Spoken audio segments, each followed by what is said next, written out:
If you were asked to think about people in history fighting for their rights in the face of adversity, what springs to mind is war, devastation, and bloodshed.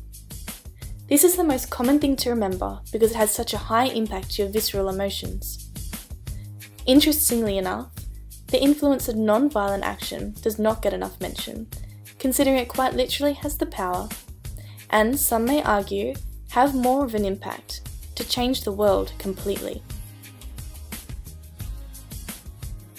One of this century's most celebrated non-violent activists, Martin Luther King Jr., became the predominant leader in the civil rights movements to stop racial segregation and discrimination in America during the 50s and the 60s. He was a leading spokesperson for non-violent methods of achieving social change. In America, in the nation's capital, on August 28, 1963, King delivered his most revered speech. The speech called not only for Negro rights, but for the rights of all people, and for friendship and unity among all Americans. I have a dream that one day on the red hills of Georgia,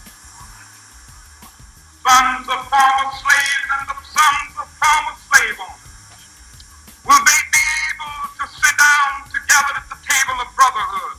I have a dream. My poor little children will one day live in a nation where they will not be judged by the color of their skin, but by the content of their character. I have a dream. In 1963, Southern states featured separate black and white schools, churches, restrooms, hotels, restaurants, and cemeteries, just to name a few. African Americans were also denied the right to vote. Southern whites could also commit crimes against African American people, including murder, with little or no fear of punishment. King advocated racial equality and fostered non-violent social disruption in the pursuit of equal rights. King spoke "I Have a Dream" to a crowd of 250,000 followers who had rallied from around the nation in a march in Washington, held in front of the Lincoln Memorial. But what exactly is non-violent action? According to Sharp, non-violent action is a term that encompasses dozens of specific methods of protest, non-cooperation, and intervention, in all of which the activists conduct the conflict by doing, or refusing to do, certain things without using physical violence. So in short, it's quite literally doing something with the absence of violence to bring attention to a point or fighting for something. If we take a look at "I Have a Dream" as an example, you can see the protest includes largely disenfranchised populations that are in conflict with an oppressive government. In regards to this particular concept, the strategy is referred to as non-violent struggle, people power, civilian-based defense, or non-violent conflict. King himself believes that non-violent actions are of acts of protest and persuasion, non-cooperation, and non-violent intervention designed to undermine the sources of power in order to bring about change. Non-violent action is a universal phenomenon, as it occurs throughout history and across social and political systems. It is just as present today as it was back then, and we still favour the labour strikes, protest march, and the defiance of governmental authority by groups of people in all parts of the world. McCarthy and Krugler say that history discloses similar actions by people as varied members of the medieval guilds, African American slaves, women, and even on our own turf. The actions that I mentioned before are usually done to influence the source and the outcome for conflict. So non-violent actions are neither passivity, nor a part of institutionalized politics, nor violence. We can use King's speech and the context to understand the power of influence it had in instigating change. Firstly, it is a means of protest, resilience, and intervention. Secondly, non-violent action operates beyond institutionalized means for conducting and settling disputes in a given social or political system. An example of that is non-violent political behaviour. Is confined within channels for settling questions and conflicts.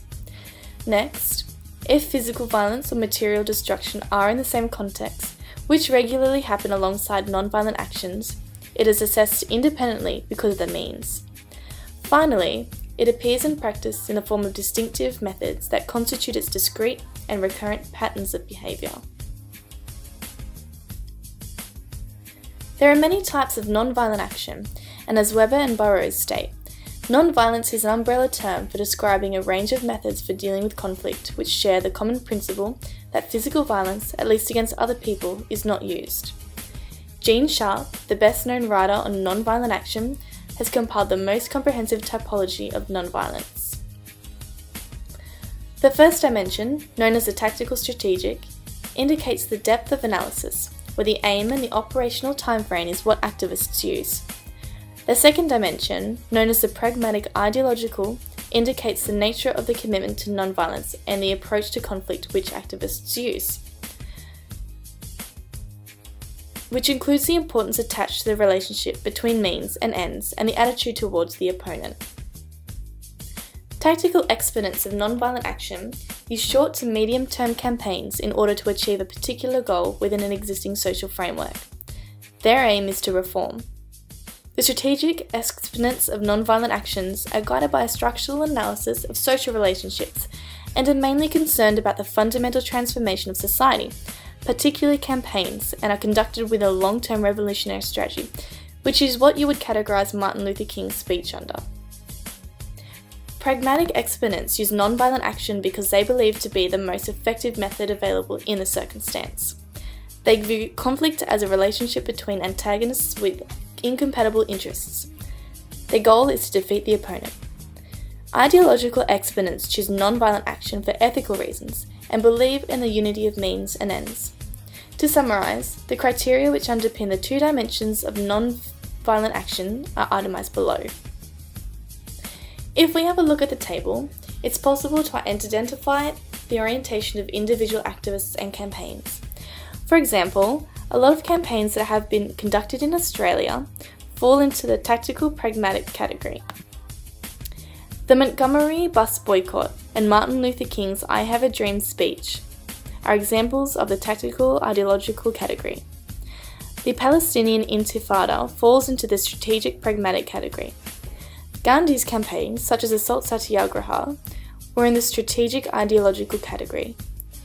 Gandhi protested British rule in India because Britain's Salt Act prohibited Indians from collecting or selling salt, a staple in the Indian diet. These acts are categorised under a few things, like non-violent protest and persuasion, where symbolic acts of peaceful opposition or persuasion extend beyond verbal expressions. So marches, visuals, pickets, and the use of posters, street theatre, paintings, and protest meetings fall under this. Non-cooperation is the most common kind of non-violent action, where it involves the deliberate withdrawal of cooperation. King's boycott of the buses in the 50s is a good example of this, and within a year the bus system desegregated.